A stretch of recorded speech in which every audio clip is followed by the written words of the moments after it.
On the second part, what we are going to tell is that about the launch of Chandrayaan 3, 14th at 2:35 p.m. is the launch liftoff time. And if the launch takes place on that day, then we will be ready for landing on moon possibly by the last week of August. So the date is decided by when is the sunrise on moon. So where it is landing, sunlight has to be there. Unlike 24 hours a day for Earth, the day on moon is 15 days. So 15 days you will have sunlight, and next 15 days there is no sunlight for one location.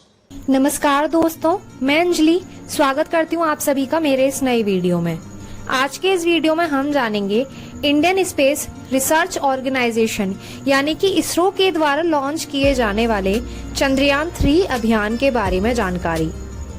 Indian space research organisation ISRO ने घोषणा की है कि वो चांद पर अपना अभियान चंद्रयान 3 14 जुलाई की दोपहर 2:35 पर भेजेगा। इसरो के शुरुआती 2 अभियानों के बाद ये तीसरा प्रयास है, जिसे चंद्रयान 2 का फॉलोअप मिशन के रूप में देखा जा रहा है। इस मिशन में चांद की सतह पर सॉफ्ट लैंडिंग की कोशिश की जाएगी। ये मुकाम केवल 3 देशों रशिया, अमेरिका और चाइना को हासिल है।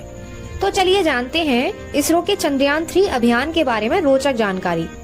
इसरो के प्रमुख एस सोमनाथ जी ने पिछले बुधवार यानी कि 28 जून 2023 को बताया है कि चंद्रयान 3 प्रक्षेपण के लिए तैयार है। चंद्रयान 3 अंतरिक्ष यान को आंध्र प्रदेश के श्री हरिकोटा के सतीश धवन अंतरिक्ष केंद्र से प्रक्षेपित किया जाएगा।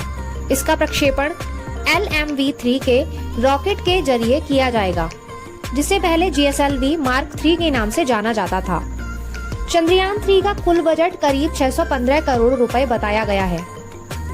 चंद्रयान 2 की तरह चंद्रयान 3 के पास भी एक लैंडर जो चांद की सतह पर सॉफ्ट लैंडिंग करेगा और एक रोवर जो चांद की सतह पर घूमेगा। जैसे ही ये चांद की सतह पर पहुंचेगा, लैंडर और रोवर अगले एक लूनर डे यानी कि चंद्र दिवस यानी धरती के 14 दिनों के समान समय के लिए सक्रिय हो जाएंगे।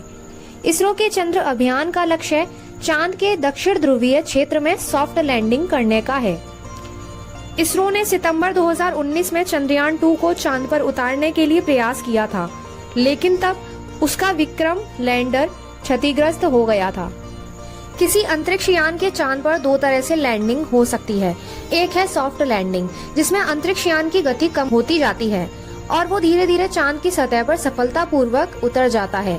वहीं दूसरी ओर लैंडिंग हार्ड लैंडिंग होती है। इसमें अंतरिक्ष यान चांद की सतह से टकराकर क्रैश हो जाता है। चंद्रयान 2 से मिली सीख के आधार पर इसरो ने अपने आगामी अभियान की डिजाइन और बनावट में बदलाव किया है। ये अभियान चांद की सतह पर रासायनिक तत्वों और मिट्टी, पानी के कणों जैसे प्राकृतिक संसाधनों को देखेगा। ये अभियान चांद की बनावट को लेकर हमारी जानकारी में महत्वपूर्ण इजाफा करेगा। वैज्ञानिक परीक्षण के लिए यह अंतरिक्ष यान अपने साथ कई उपकरणों को लेकर जाएगा, जिसमें सिस्मोमीटर भी शामिल है, ताकि चांद के भूकंप को मापा जा सके।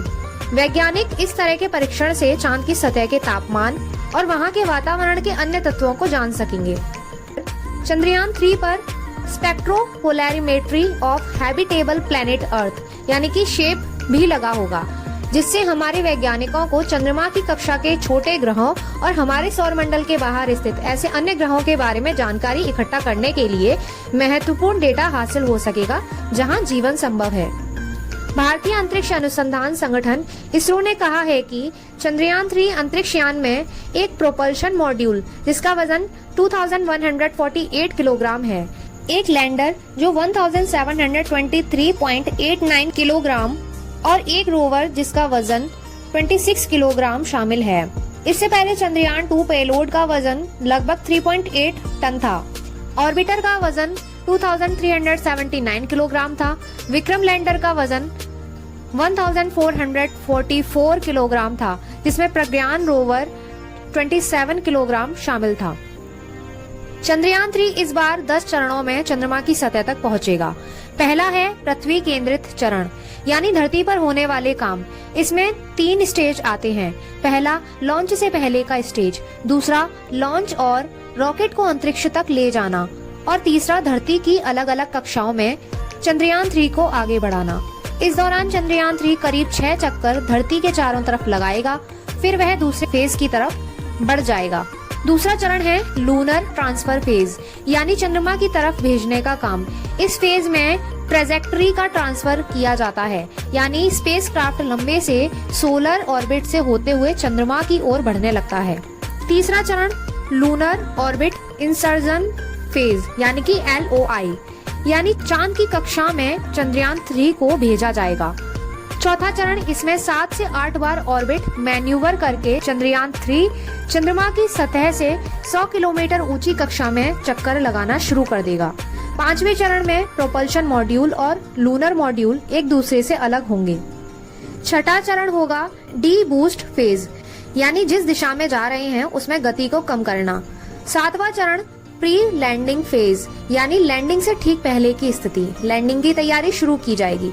आठवें चरण में लैंडिंग कराई जाएगी। नौवें चरण में लैंडर और रोवर चंद्रमा की सतह पर पहुंचकर सामान्य हो रहे होंगे।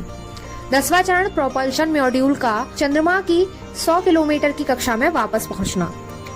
ये LVM-3 की चौथी ऑपरेशनल उड़ान है और इसका मकसद चंद्रयान 3 अंतरिक्ष यान को जियो ट्रांसफर ऑर्बिट, यानी कि GTO में लॉन्च करना है। अपनी उड़ान में केवल 16 मिनट से अधिक समय बाद रॉकेट लगभग 179 किलोमीटर की ऊंचाई पर चंद्रयान 3 अंतरिक्ष यान को बाहर निकाल देगा।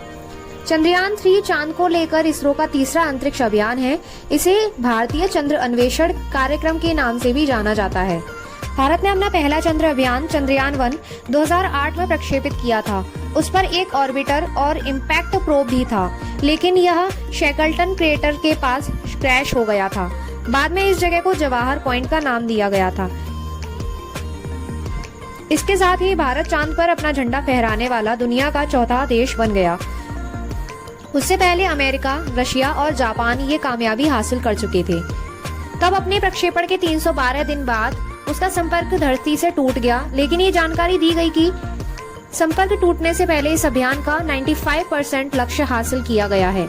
हालांकि तब मिली मिश्रित सफलता भारत के अंतरिक्ष कार्यक्रम में बहुत बड़ा कदम था। चंद्रयान 1 ने चांद पर पानी के कण को ढूंढने में एक अहम किरदार अदा किया था। 10 साल के बाद 22 जुलाई 2019 को चंद्रयान 2 विक्रम लैंडर और प्रज्ञान रोवर के साथ प्रक्षेपित किया गया। लेकिन 6 सितंबर 2019 को जब इसने चांद की सतह पर सॉफ्ट लैंडिंग की कोशिश की तो विक्रम लैंडर से संपर्क टूट गया। 3 महीने बाद नासा के उपग्रह ने इसके मलबे को ढूंढा और इसकी तस्वीर जारी की। विक्रम लैंडर भले ही असफल रहा, लेकिन ऑर्बिटर चंद्रमा और इसके वातावरण के बारे में महत्वपूर्ण जानकारियां इकट्ठा करता रहा और अब भारत अपना चंद्रयान 3 अभियान प्रक्षेपित करने जा रहा है।